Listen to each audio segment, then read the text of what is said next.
19 июля 2018 года состоялся общественный форум «Якутия вперед», организованный Якутским региональным отделением партии «Единая Россия».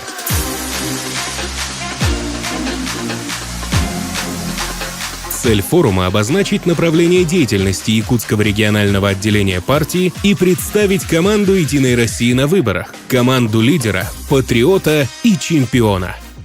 Дорогие друзья, дорогие соратники, достижение общих целей требует талантов, способностей, энергии каждого жителя Якутии. Требует силы гражданского общества и открытости власти, принятия самых важных решений с учетом мнения всех якутян. Сегодня все жители республики должны быть услышаны властью. Вместе мы должны искать решения. Пусть они будут сложные, пусть они будут непростые, но эти решения мы должны собирать, мы эти решения должны конструировать и воплощать в жизнь. На форуме также были представлены кандидат на должность главы столицы нашей республики и кандидат городской тройки партии «Единая Россия».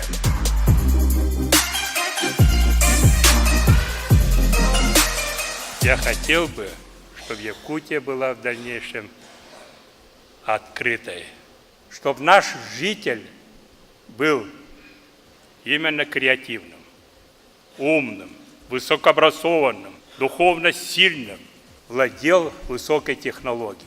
Должны так работать, чтобы Айсен Сергеевич был не от единой партии, а от всего народа Республики Саха. Айсен Сергеевич достоин этого. По итогам форума принято решение открыть дискуссионные площадки, на которых каждый якутянин сможет озвучить свои проблемы и предложения. Форум объединил все конструктивные силы Якутии и стал площадкой единомышленников, чья цель — сделать нашу республику процветающей и успешной. Друзья, за дело! Якутия вперед!